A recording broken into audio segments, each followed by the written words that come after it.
जय हिंद दोस्तों, आपका अपना YouTube चैनल D2M यानी डायरेक्ट टू माइंड एजुकेशन में स्वागत है। दोस्तों ये BSSC इंटर स्तरीय का वॉल्यूम 2 यानी डुकुमनी पब्लिकेशन का सेट नंबर 18 है। आपको बता दें कि हमारे चैनल पर इसका यानी द प्लेटफॉर्म का वॉल्यूम 1 समाप्त हो चुका है, खान सर का बुक प्रैक्टिस सेट समाप्त हो चुका है और BSSC इंटर स्तरीय का जितने भी प्रीवियस ईयर के पेपर हैं वो भी समाप्त हो चुका है। सारे वीडियो को देखने के लिए हमारे प्ले लिस्ट से जाइए और वहाँ से वीडियो आप देख सकते हैं। इस वीडियो का डिस्क्रिप्शन में दिया हुआ लिंक है, आप उस पर क्लिक कर हमारे टेलीग्राम चैनल से जुड़िए और इसका आप PDF प्राप्त कर सकते हैं। सबसे पहले मैं आपसे माफ़ी मांगूंगा कि 2-3 दिन मैंने आपके वीडियो अपलोड नहीं किया। हो सकता है कि आपकी निरंतरता टूटी हुई होगी, बट आप घबराएं नहीं, क्योंकि मैं जिस क्षेत्र में हूं उस क्षेत्र में थोड़ी सी जो है पूजा प्रतिष्ठान का कार्य चल रहा था और साउंड पॉल्यूशन की वजह से मैं वीडियो बना नहीं पा रहा था। आपको बता दें कि कुछ दिन के वजह से ही 1-2 सेट के बाद इसका सेट समाप्त हो जाएगा और एडुटेरिया का मैं वॉल्यूम 2 लेकर के आऊँगा। इससे क्या होगा कि आप सारे क्षेत्र से आप तैयार रहेंगे, प्रिपेयर रहेंगे। अगर आप मेरे चैनल से पहली बार जुड़ रहे हैं तो चैनल को सब्सक्राइब कर ले और बेल आइकन को प्रेस कर ले। इससे क्या होगा कि मैं जो भी वीडियो अपलोड करूँगा सबसे पहले आपको नोटिफिकेशन मिलेगा। तो आइए हम एक करके प्रश्नों को देखेंगे। प्रश्न संख्या 1 से। प्रश्न संख्या 1 कहता है कि हाल ही में साहित्य के लिए यूनेस्को की क्रिएटिव शहरों की सूची में भारत के किस शहर को शामिल किया गया है। तो क्रिएटिव सूची के क्षेत्र के साथ साथ आपसे पूछा है साहित्य के लिए, तो बता दें कि क्रिएटिव क्षेत्र में जो है वो कोझिकोड और ग्वालियर को तो दोनों को शामिल किया गया है, लेकिन साहित्य की बात आए तो साहित्य के लिए जो है वो कोझिकोड को, जबकि संगीत के लिए ग्वालियर को शामिल किया गया है। वर्तमान में भारत में कुल 42 जो है वो यूनेस्को विश्व धरोहर स्थल है, जिसमें 41वें क्रम का जो यूनेस्को विश्व धरोहर स्थल है वो पश्चिम बंगाल का शांति निकेतन को शामिल किया गया है और 42वें क्रम का जो है वो किसे, तो ये भारत के कर्नाटक में स्थित जो है होयसला मंदिर को शामिल किया गया है। तो इसका सही आंसर क्या हो जाएगा दोस्तों? Option number 1। अगला प्रश्न देखिए क्या कहता है।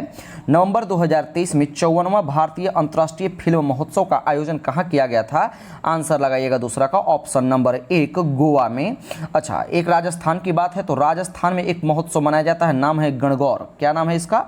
गणगौर। ये जो उत्सव मनाया जाता है वो राजस्थान में मनाया जाता है, जबकि माटी कला, ध्यान में रखेंगे, माटी कला और अंतर्राष्ट्रीय पतंग उत्सव ये दोनों के दोनों गुजरात के अहमदाबाद में मनाया जाता है। ठीक है, इस चीज़ को ध्यान में रखिएगा। गोवा में एक और फेमस उत्सव मनाया जाता है, नाम है चिखल कालो। क्या है? नोट कर लीजिएगा, चिखल कालो। ये सब क्वेश्चन आपसे पूछेगा, जो आपसे दूर हटेगा क्वेश्चन वही आपको क्वेश्चन दाग देगा, फिर क्या होगा कि आप परेशान हो जाएंगे। तो चिखल कालो का भी संबंध जो है वो गोवा से ही है। तो सही आंसर क्या हो जाएगा? Option number 1। ये सब इंपॉर्टेंट क्वेश्चन है और करंट अफेयर का भी क्वेश्चन है, तो आप भूलेंगे नहीं। अगला प्रश्न देखिए, कहता है कि हाल ही में किस पूर्व यूएनओ महासचिव को संयुक्त राष्ट्र में 2023 दिवाली यानी पावर ऑफ वन पुरस्कार से सम्मानित किया गया है? आंसर लगाइएगा 3 का ऑप्शन नंबर 1, वान की मून। कौन? वान की मून। वान की मून के बारे में बता दें तो ये पूर्व महासचिव जो है वो संयुक्त राष्ट्र में 3 प्रतिष्ठित राजनयिकों के साथ इन्हें 2023 का जो है दिवाली यानी पावर ऑफ वन पुरस्कार और डिप्लोमेसी के ऑस्कर अवार्ड से इन्हें सम्मानित किया गया। ठीक है, वहीं पर हम ट्रिगवेली की बात कर ले तो ये जो है वो संयुक्त राष्ट्र के प्रथम महासचिव रहे थे, जबकि एंटोनियो गुटेरेस जो हैं दोस्तों ये संयुक्त राष्ट्र के वर्तमान महासचिव हैं, जो कि पुर्तगाल से हैं। एक थांट यू इनका नाम नहीं है, बल्कि जिनका नाम यू थांट है। क्या है? यू थांट, जो कि म्यांमार से थे। ये पहले एशियाई थे जो कि संयुक्त राष्ट्र के महासचिव बने थे। तो सही आंसर क्या हो जाएगा? 1 नंबर। प्रश्न देखिए, भारतीय सेना द्वारा किस ऑपरेशन के तहत लद्दाख में रहने वाले बच्चों के लिए कई कल्याणकारी गतिविधियां चलाई जा रही है? तो 4 का आंसर हो जाएगा ऑप्शन नंबर 4, ऑपरेशन सद्भावना। क्या है? ऑपरेशन सद्भावना। अच्छा, ऑपरेशन गरुड़ क्या है? तो ऑपरेशन गरुड़ सीबीआई ने ड्रग नेटवर्क को खत्म करने के लिए इस ऑपरेशन को शुरू किया। वहीं पर ऑपरेशन सतर्क की बात कर ले तो अब आरपीएफ ने 5 अप्रैल से, कब? 5 अप्रैल से 30 अप्रैल तक ऑपरेशन सतर्क जो है वो अब आरपीएफ के द्वारा शुरू किया गया।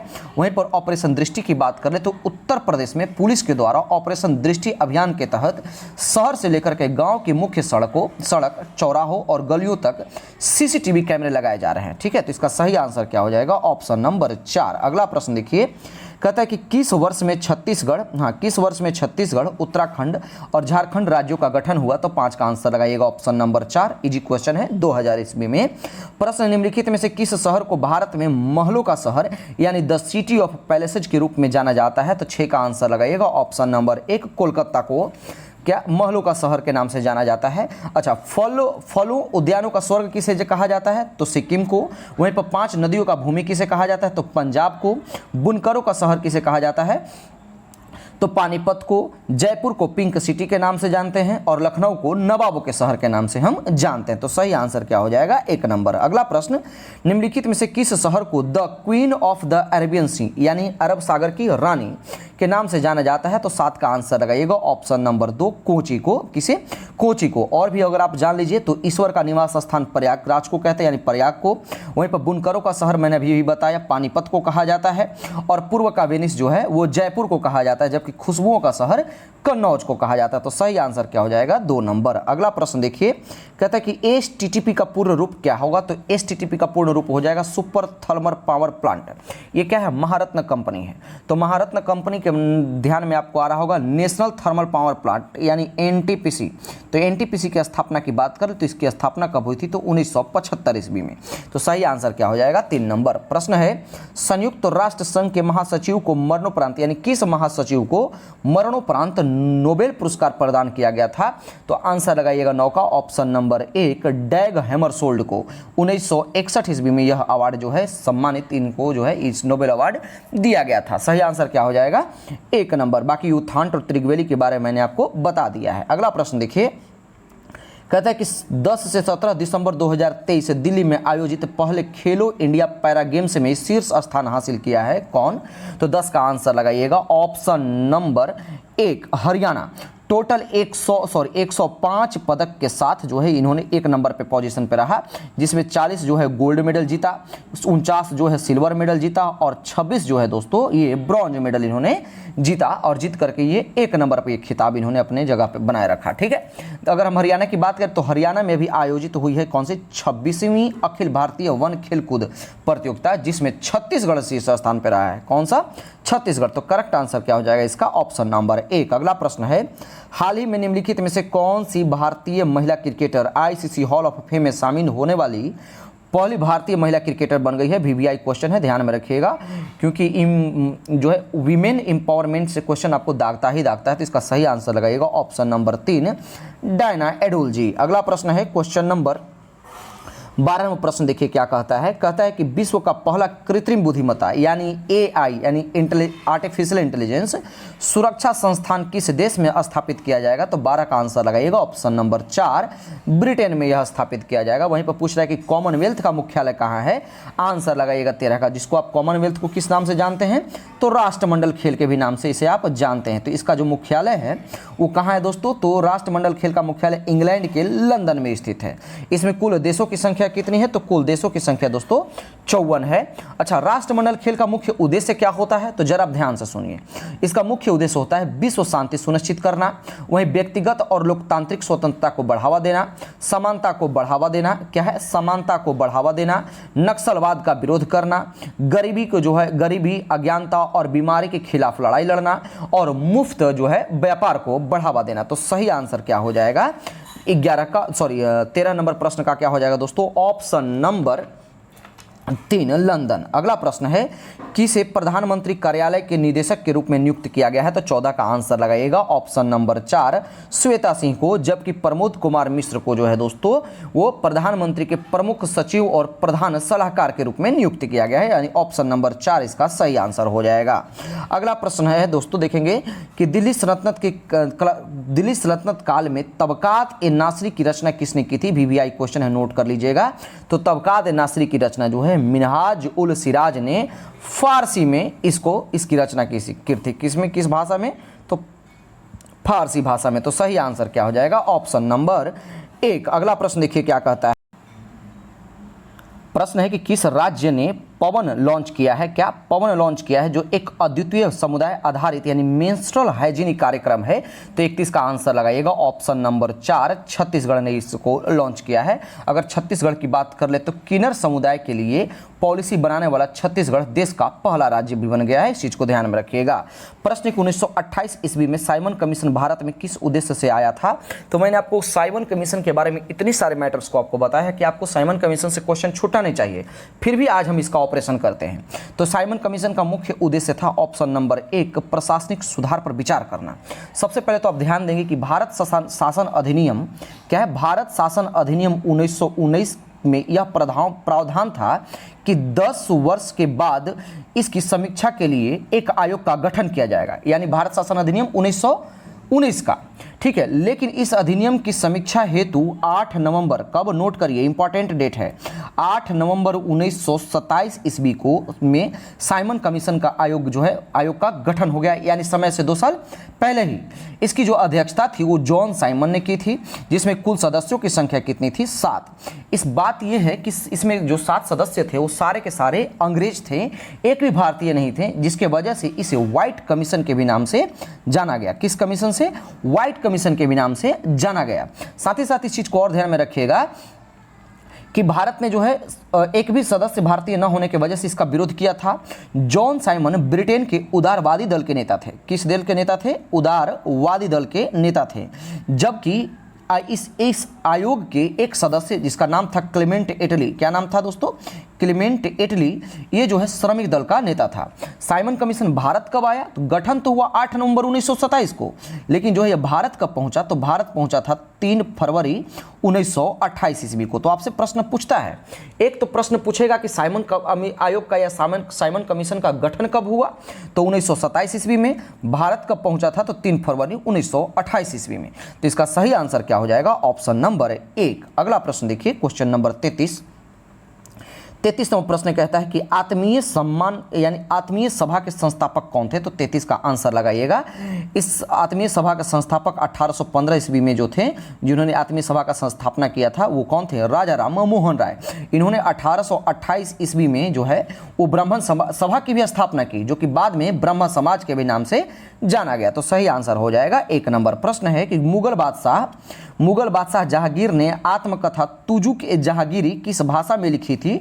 तो इन्होंने जो भाषा लिखी थी वो तुजुक ए जहांगीरी, वो तो फारसी भाषा में लिखी थी, लेकिन ये अधूरा रह गया था। तो इसे कंप्लीट किसने किया था? तो मोतमिंद खां ने। किसने? नोट करिएगा, मोतमिंद खां ने इसकी यानी तुजुक ए जहांगीरी को जो है कंप्लीट किया था। तो सही आंसर हो जाएगा 4 नंबर।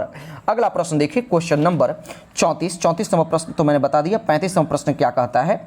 35 नंबर प्रश्न है दोस्तों कि 1953 में गठित राज्य पुनर्गठन आयोग के अध्यक्ष निम्नलिखित में से कौन से थे?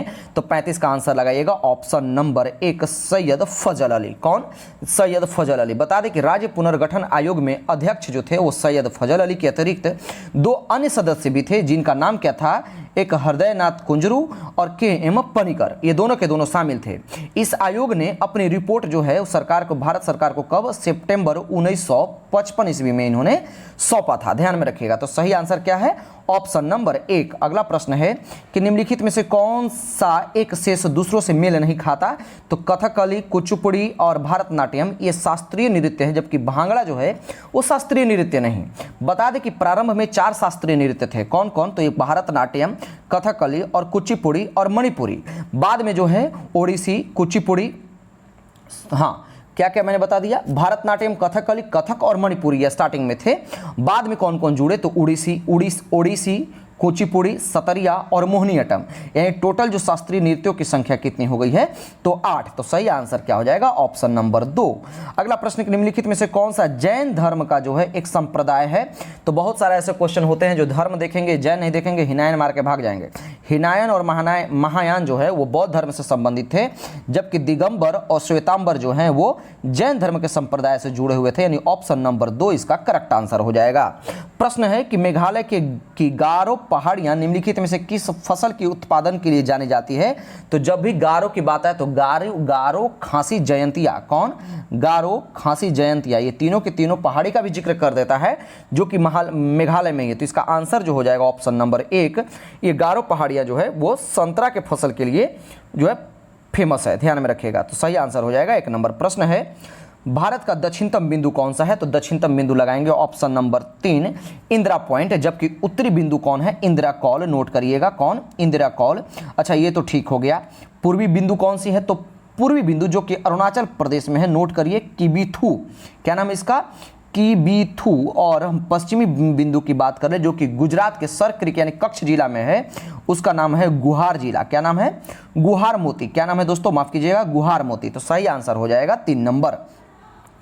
प्रश्न है कि the general theory of employment interested and money के लेखक कौन थे जिसने अर्थशास्त्र की एक अलग शाखा के रूप में मैक्रो इकोनॉमिक्स की नींव रखी?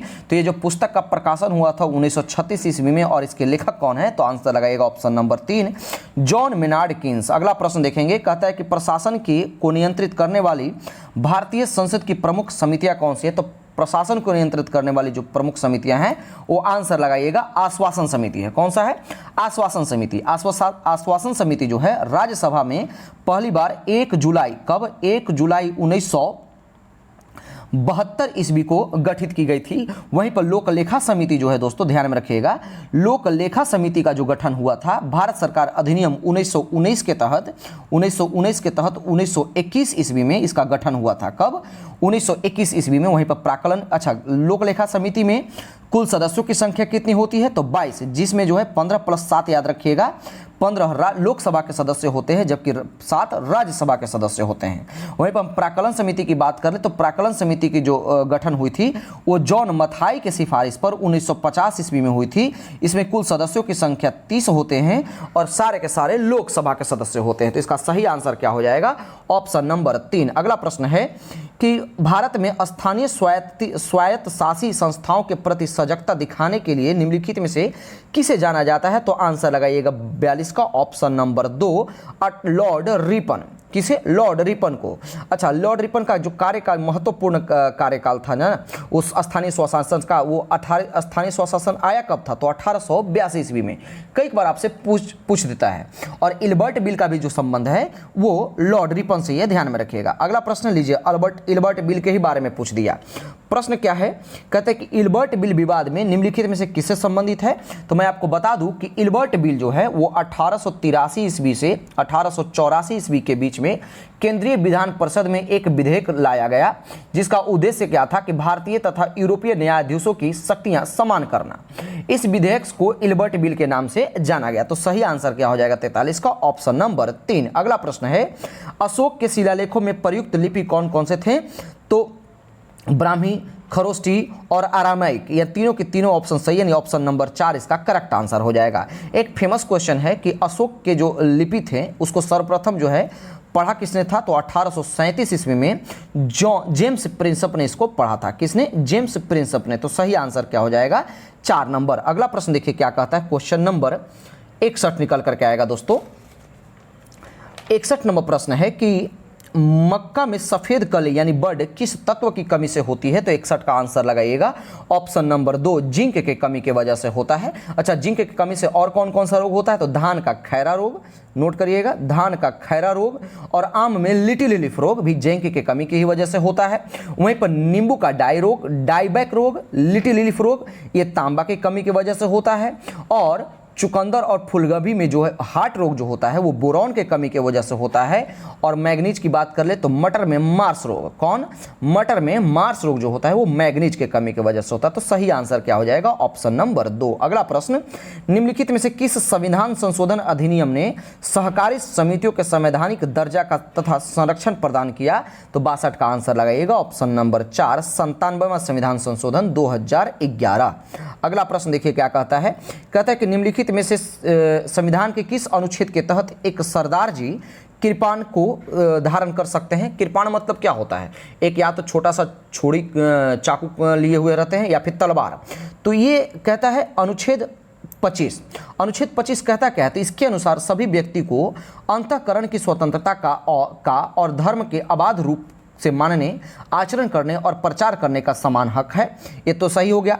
अनुच्छेद 21 क्या कहता है? तो इसमें जो है प्राण एवं दैहिक स्वतंत्रता का वर्णन किया गया है। अनुच्छेद 26 में क्या है? तो इसमें जो है धार्मिक कार्यों के प्रबंधन की स्वतंत्रता का जिक्र किया गया है। वहीं पर अनुच्छेद 19 की बात कर ले तो इसमें व्यक्ति के जो है अभिव्यक्ति और स्वतंत्रता का जिक्र किया गया है। अभिव्यक्ति के स्वतंत्रता का जिक्र किया गया। तो सही आंसर क्या हो जाएगा? 4 नंबर। प्रश्न है कि भारत में कौन निम्नलिखित में से कौन भारत में सेनाओं का राजनैतिक प्रमुख होता है। तो आप क्वेश्चन पढ़ते ही राष्ट्रपति मत लगा दीजिएगा, मैं पूरे होशो हवास में ये आंसर मैं बता रहा हूं, क्वेश्चन पे फोकस कीजिए। ये आपसे ये नहीं पूछा है कि सर्वोच्च सेनाओं का जो तीनों सेनाओं का सर्वोच्च सेनापति कौन होता है, राजनीतिक पूछ रहा है। राजनीतिक पूछे तो आप आंसर लगाइएगा प्रधानमंत्री, ना कि होम मिनिस्टर भी। ऐसा नहीं कि बहुत सारे ऐसे लोग होते हैं जो निगेटिव कमेंट दे देते हैं। वजह क्या होता है कि एक दो क्वेश्चन ऐसा होता है कि मिस्टेक हो जाती है। क्या है कि मैं जो भी पढ़ाता हूँ वो बुक से ही पढ़ाता हूँ, तो या तो मुझे जो बुक में एक्सप्लेनेशन दिए हुए रहते हैं उससे भी मुझे बेहतर हेल्प मिलती है, और जो मैं इसको पहले स्टडी करता हूँ इसके बाद मैं आपको देखता हूँ कि कौन सा क्वेश्चन का आंसर मुझे कितना बताना चाहिए और कितना आपके लिए फायदेमंद है। तो कुछ निगेटिव लोग भी जो हैं मतलब कमेंट निगेटिव कर देते हैं, तो आप ऐसा कमेंट ना करें, तो और क्वेश्चन को देखें कि क्वेश्चन क्या है। तो इसका जो सही आंसर क्या हो जाएगा, ऑप्शन नंबर 4। अगला प्रश्न देखिए, जबकि अगर आपसे पूछ देता कि तीनों सेनाओं का सर्वोच्च सेनापति कौन होता तो आप राष्ट्रपति लगाते हैं। अगला प्रश्न क्या है, कहता है विचार कीजिए। क्या विचार करना है भाई, स्टेटमेंट पढ़ें। 1911 में हुई चीनी क्रांति का नायक सन यात सेन था, बिल्कुल सही है। सन यात सेन ने 1905 में तुंग मेंग हुई पार्टी का गठन किया था, यह भी सही है। 1911 ईस्वी में क्रांति के बाद चीन में गणतंत्र शासन पद्धति की स्थापना हुई। ये तीनों के तीनों स्टेटमेंट सही है, यानी ऑप्शन नंबर 4 इसका सही आंसर हो जाएगा। अगला प्रश्न क्या है देख लीजिए, कहता है कि निम्नलिखित में से किसे पूंजीगत व्यय माना जाता है, तो आंसर हो जाएगा 3 नंबर, स्कूल की इमारत का निर्माण। स्विट्जरलैंड का राजधानी कहाँ है, तो बर्न में। प्रश्न निम्नलिखित कार्यों में से कौन सा कार्य स्थानीय स्वशासन से संबंधित नहीं है, तो आंसर लगाइएगा 68 का ऑप्शन नंबर 4, लोक व्यवस्था का अनुरक्षण करना स्थानीय स्वशासन से संबंधित नहीं है। फिर आपको क्या क्वेश्चन कहता है कि निम्नलिखित में से किसे सामाजिक आधारिक जो है संरचना के अंतर्गत शामिल नहीं किया जाता है, तो सामाजिक अधिकारी के अंतर्गत आप किस संरचना को शामिल नहीं करेंगे, यानी ऑप्शन नंबर सी, यानी ऊर्जा और परिवहन को शामिल नहीं करेंगे। अगला प्रश्न देखिए क्या कहता है, कहता है कि आज सांसद आदर्श ग्राम योजना यानी SAGY के संदर्भ में निम्नलिखित कथनों पर विचार कीजिए। स्टेटमेंट पढ़ेंगे। इस योजना के अंतर्गत भारत के सांसदों को एक गांव पहचान करने और विकसित करने का प्रावधान है, बिल्कुल सही है। कहते हैं इस योजना के अनुसार कोई सांसद स्वयं का अथवा पति पत्नी के गांव का गोद नहीं ले सकता। ये दोनों के दोनों स्टेटमेंट सही है, यानी ऑप्शन नंबर 3 करेक्ट आंसर हो जाएगा। अगला प्रश्न क्या कहता है, कहता है कि 1944 ईस्वी में गांधीवादी योजना को किसने प्रतिपादित किया था, तो गांधीवादी योजना को प्रतिपादित किसने किया था, आंसर लगाइएगा ऑप्शन नंबर 4, श्रीमन नारायण ने। किसने, श्रीमन नारायण अग्रवाल ने। बता दें कि गांधीवादी योजना जो था वो विकेंद्रित आर्थिक संरचना पर आधारित थी। इसी समय 8 उद्योगपतियों के द्वारा जो है बॉम्बे प्लान भी लाया गया था, ध्यान में रखेंगे। तो सही आंसर क्या है, ऑप्शन नंबर 4। अगला प्रश्न, जबकि सर्वोदय योजना किसने लाया था, इसका आंसर आप मुझे जो है आपके सामने आपको मैंने दे ही दिया, जयप्रकाश नारायण। तो इसका सही आंसर हो जाएगा 4 नंबर। प्रश्न है कि पंजाब में वर्षा के कारण बनने वाले भूमध्य सागर से उत्पन्न होने वाले शीतोष्ण कटिबंधीय चक्रवातों से किन फसलों को लाभ मिलता है, आंसर लगाइएगा ऑप्शन नंबर 4, रबी फसलों को सबसे अधिक लाभ मिलता है। प्रश्न कि ताप्ती नदी का उद्गम स्थल क्या है, तो आप आंसर लगाइएगा ताप्ती नदी का जो उद्गम स्थल है वो मध्य प्रदेश के बैतूल जिले में महादेव की पहाड़ियां के दक्षिण से निकलती है, यानी आप कह सकते हैं कि सतपुड़ा के पहाड़ी से निकलती है, जिसकी कुल लंबाई कितनी है, तो इसकी कुल लंबाई जो है दोस्तों 730 किलोमीटर है। अच्छा, ये कहाँ गिरती है, निकलती तो सतपुड़ा से है, यानी महादेव की पहाड़ियां से, जबकि एस्चुरी का निर्माण करते हुए ये अरब सागर में मिल जाती है। ध्यान में रखेंगे, डेल्टा का निर्माण नहीं करते हैं, नर्मदा और ताप्ती दोनों डेल्टा का निर्माण नहीं करते, ठीक है। तो इसका सही आंसर क्या हो जाएगा, 4 नंबर। अगला प्रश्न है, रात्रि के समय आकाश में मौजूद सबसे चमकीला ग्रह कौन सा है, तो आंसर लगाइएगा शुक्र, जिसे हम सांझ का तारा, भोर का तारा, पृथ्वी का जुड़वा बहन आदि के नाम से भी जानते हैं। साथ ही साथ शुक्र ग्रह पर अधिक ताप और CO2 की प्रचुरता के कारण इसे हम एक और नाम से जानते हैं, नाम है उसका प्रेशर कुकर। ध्यान में रखिएगा। तो इसका सही आंसर क्या हो जाएगा, ऑप्शन नंबर 4। अगला प्रश्न है कि भारत सरकार ने नारकोटिक्स कंट्रोल ब्यूरो यानी NCB की स्थापना जो है कब किया था, तो 75 का आंसर लगाइएगा 17 मार्च, नोट करिए 17 मार्च 1986 ईस्वी को, यानी ऑप्शन नंबर 2 इसका करेक्ट आंसर हो जाएगा। अगला प्रश्न देखेंगे क्वेश्चन नंबर 93। क्वेश्चन नंबर 93 क्या कहता है, हाँ क्वेश्चन नंबर 93 कहता है कि उस व्यक्ति का नाम बताइए जिसे 1815 में भारत का पहला सर्वेयर जनरल नियुक्त किया गया था। तो आंसर हो जाएगा 93 का ऑप्शन नंबर 4 कॉलिन मैकेंजी को। अगला प्रश्न है कि मालवा के पठार के उत्तर पश्चिम में स्थित पर्वत श्रृंखलाओं को क्या कहा जाता है? उत्तर पश्चिम यानी इस क्षेत्र में क्या है? राजस्थान, और राजस्थान में क्या है? अरावली। आंसर लगाइएगा ऑप्शन नंबर 1। अगला प्रश्न है कि इंडियन एसोसिएशन की स्थापना कब हुई थी? तो इंडियन एसोसिएशन की जो स्थापना हुई थी दोस्तों 1876 ईस्वी में किसके द्वारा? सुरेंद्र नाथ बनर्जी और आनंद मोहन बोस के द्वारा किया गया था। जबकि एक और था इंडियन लीग की स्थापना 1875 ईस्वी में शिशिर कुमार घोष के द्वारा किया गया था। तो सही आंसर क्या हो जाएगा? 1 नंबर। अगला प्रश्न देखिए क्या कहता है कि ऊंचाई पर रहने वाले व्यक्तियों के ऊतकों एवं रक्त में ऑक्सीजन की कम सांद्रता के कारण क्या होता है? तो जैसे ही आप ऊंचाई पर जाते हैं तो आपको क्या प्राप्त होगा? कम वायुमंडलीय दाब कम हो जाएगा, यानी ऑप्शन नंबर 2 इसका करेक्ट आंसर हो जाएगा। अगला प्रश्न है कहता है कि सजीवों के वर्गीकरण की मूल इकाई क्या कहा जाता है? मूल इकाई को हम कहेंगे ऑप्शन नंबर 97 का ऑप्शन नंबर 1 जाति। ठीक है। अगला प्रश्न देखिए क्या कहता है? किसी व्यक्ति द्वारा अपना पूर्ण प्रतिबिंब देखने हेतु समतल दर्पण की न्यूनतम लंबाई कितनी होती है? आपके घर में क्या होगा कि आईना होगा, और जिसके घर में ग्लास होगा आईना होगा ना, आप देखेंगे कि अगर आपके शरीर से उसकी लंबाई अगर आधी है तो आप अपना पूरा प्रतिबिंब उसमें देख सकते हैं। तो यानी लंबाई कितनी होनी चाहिए? ऑप्शन नंबर 3 इसका करेक्ट आंसर हो जाएगा। अगला प्रश्न है कि एक स्टेथोस्कोप में हृदय की धड़कन की ध्वनि स्टेथोस्कोप नली में गमन करती है, यानी किसके द्वारा? आंसर लगाइएगा ऑप्शन नंबर 2 नली में बार बार परावर्तन के द्वारा। अच्छा, स्टेथोस्कोप की बात आई है तो इसका आविष्कार किसने किया था? तो नोट करिएगा, रेने लेनेक ने इसका आविष्कार किया था। तो सही आंसर क्या हो जाएगा? 2 नंबर। अगला प्रश्न है कहता है कि निम्नलिखित में से कौन सा कैल्शियम कार्बोनेट का एक रूप नहीं है? आंसर लगाइएगा 100 का ऑप्शन नंबर 2 जिप्सम। अगर जिप्सम का हम रासायनिक सूत्र देख ले तो क्या होता है? तो इसका सूत्र होता है CaSO4 2H2O। अच्छा, कुछ और भी फॉर्मूला जान लीजिए जो कि काफी आपसे इंपॉर्टेंट क्वेश्चन भी है और बार बार पूछता भी है। क्विक लाइम का रासायनिक सूत्र क्या होता है? तो CaO। वहीं पर बुझा हुआ चूना का क्या होता है? तो CaOH का होल ट्वाइस इसका जो है वो रासायनिक सूत्र होता है। प्लास्टर ऑफ पेरिस का रासायनिक सूत्र क्या होता है? तो नोट करिएगा CaSO4 ½ H2O। तो इसका करेक्ट आंसर क्या हो जाएगा? Option number 2। अगला प्रश्न है कि वाहनों में पीछे के दृश्य को देखने के लिए लगे दर्पण का आवर्धन कैसा होगा? कितना होगा? तो उसका आवर्धन होगा हमेशा 1 से कम, ऑप्शन नंबर 1। अगला प्रश्न है कि प्राकृतिक मोती किस प्रकार का है? क्या है? तो प्राकृतिक मोती जो है वो ऑप्शन नंबर 1 एक मोलास्का है। अगला प्रश्न है क्वेश्चन नंबर 103 नंबर प्रश्न क्या कहता है?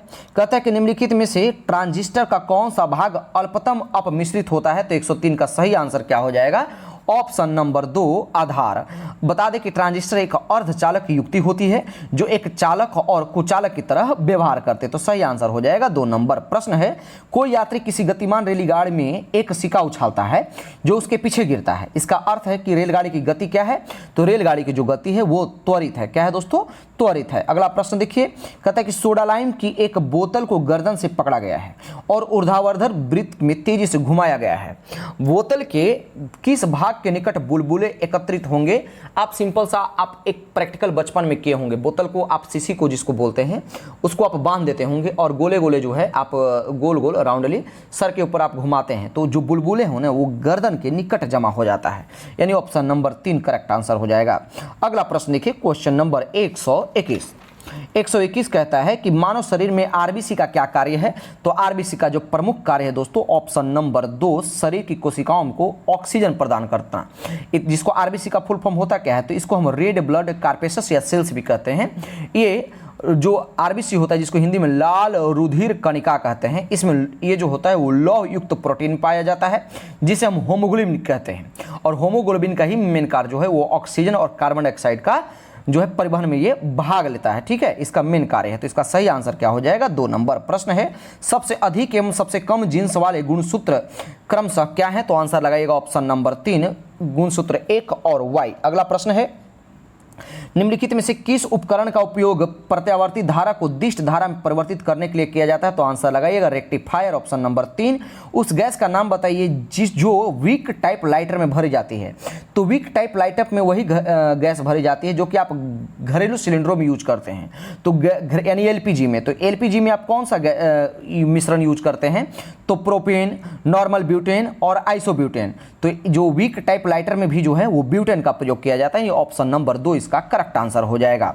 अगला प्रश्न देखिए, क्वेश्चन नंबर 125 क्या कहता है? कहता है कि आधुनिक पीरियोडिक टेबल में सिलिकॉन यानी Z=14 को किसके किसके बीच में रखा गया है? तो सिलिकॉन की जो स्थिति है वो एल्युमिनियम और सिलिकॉन की जो है, सिलिकॉन से पूछ रहा है ना, तो एल्युमिनियम और फास्फोरस के बीच में है। एल्युमिनियम और फास्फोरस के बीच में सिलिकॉन है। एल्युमिनियम की स्थिति क्या है? तो 13 नंबर इसका परमाणु संख्या, इसका जो है वो 14 और फास्फोरस का 15, यानी ऑप्शन नंबर क्या हो जाएगा? Option number 2। अगला प्रश्न है कि ऑसियोसाइट्स पाए जाते हैं, तो ऑसियोसाइट्स का संबंध किससे है? तो हड्डी से, यानी ऑप्शन नंबर 1 इसका करेक्ट आंसर हो जाएगा। अगला प्रश्न देखिए क्या कहता है? कहता है कि 18 वोल्ट की बैटरी से जलने वाला एक विद्युत बल्ब 3 एम्पियर विद्युत धारा लेता है, तो बल्ब का प्रतिरोध क्या होगा? आप सिंपल सा फॉर्मूला जानते हैं, क्या जानते हैं? तो V=IR। अब आपसे पूछ रहा है R=, तो R= आप क्या हो जाएगा? V/I। बस 18 वोल्टा में 3 लगा दीजिए, यानी 18/3 क्रॉस कट कराइए, ऑप्शन नंबर 3 इसका आंसर हो जाएगा। अगला प्रश्न देखिए क्या कहता है? क्वेश्चन नंबर 128 कहता है कि उस वैज्ञानिक का नाम बताइए जिसने इस सिद्धांत का प्रतिपादन किया कि इलेक्ट्रॉन का एक धनावेशित गोले पर धंसे हुए एमिडेड होते हैं। ठीक है, तो आपसे पूछ देता है कि इलेक्ट्रॉन का खोज सबसे पहले किसने किया? तो आंसर लगाइएगा जे थॉमसन ने, यानी ऑप्शन नंबर 2 इसका करेक्ट आंसर हो जाएगा। अगला प्रश्न देखिए क्या कहता है? कहता है कि निम्नलिखित में से किस बल की प्राकृतिक विद्युत चुंबकीय नहीं है? तो आंसर लगाइएगा सोन, तो इसका ऑप्शन नंबर 2 पिंड की भार का जो प्राकृतिक है वो विद्युत चुंबकीय नहीं है। प्रश्न है कि अस्पतालों से निकलने वाले जैविक कचरे को निपटान का सबसे अच्छा तरीका क्या है? आंसर हो जाएगा भस्मीकरण। अगला प्रश्न देखिए, कहता है कि प्रिंट सेटिंग करने का निम्न में से कौन सा विकल्प MS वर्ड 365 में केवल विशिष्ट पृष्ठों को चुनने के लिए उपयोग किया जाता है? आंसर लगाइएगा ऑप्शन नंबर 2 कस्टम प्रिंट। प्रश्न की मध्य कर्ण में निम्नलिखित में से कौन सा हड्डी नहीं पाया जाता है? तो आपको बता दें कि कान में 3 तरह की हड्डियां होती हैं, मेलिकस, इनकस और स्टेप्स। तो आंसर तो निकल करके आ गया ऑप्शन नंबर 4। ठीक है, अब पूछ रहा है कि कौन सा नहीं पाया जाता है? तो 4 हो गया। आपको बता दें कि शरीर की सबसे छोटी हड्डी जो है इसी कान की हड्डी जिसका नाम है स्टेप्स, और सबसे बड़ी हड्डी कौन है? तो जांघ की हड्डी जिसका नाम क्या है दोस्तों? फीमर। इसको नोट कर लीजिएगा, वैसे आप जानते होंगे। अगला प्रश्न है कि दोलन करते लोलक की गोलक 100 सेकंड में माध्य बिंदु से 100 बार गुजरता है, तो लोलक का आवर्तकाल क्या है? ध्यान में रखिएगा। दोलन की पहले संख्या आप निकाल लीजिए। तो दोलन की संख्या बराबर फॉर्मूला क्या होता है? तो दोलन की संख्या बराबर होता है माध्यम स्थिति से गुजरने वाली संख्या बटा में 2। तो माध्यम स्थिति से कितने बार गुजर रहा है? तो 100 बार बटा में 2, यानी 50 बार जो है 50 इसका दोलन संख्या आ गया। अब आवर्तकाल बराबर फॉर्मूला क्या होता है? तो कुल टाइम यानी कुल समय बराबर में दोलन की कुल संख्या। तो कुल समय कितना है? तो कुल संख्या है, समय है 100 सेकंड और दोलन की संख्या है कितना? 50। तो निकल करके आ जाएगा आवर्तकाल 2 सेकंड, यानी ऑप्शन नंबर 3। अगला प्रश्न, स्वतंत्र नाइट्रोजन का स्थिरीकरण कर सकते हैं कैसे? तो नॉस्टॉक शैवाल के द्वारा, एजिटोबैक्टर, राइजोबियम जीवाणु, यानी तीनों के द्वारा। ऑप्शन नंबर 4 इसका करेक्ट आंसर हो जाएगा। और आज के सेशन का लास्ट प्रश्न क्या है दोस्तों? कहता है कि विश्वव्यापी वेब यानी वर्ल्ड वाइड वेब पर सबसे अधिक प्रयुक्त की जाने वाली दूसरे स्थान वाली भाषा कौन सी है? आंसर लगाइएगा ऑप्शन नंबर 3 चाइनीज भाषा। ठीक है, तो आपको उम्मीद करते हैं कि आपको सेशन पसंद आया होगा। अगर सेशन पसंद आया तो आप अधिक से अधिक शेयर कीजिए और हमारे चैनल से कंटिन्यू जुड़े रहिए। तब तक के लिए धन्यवाद।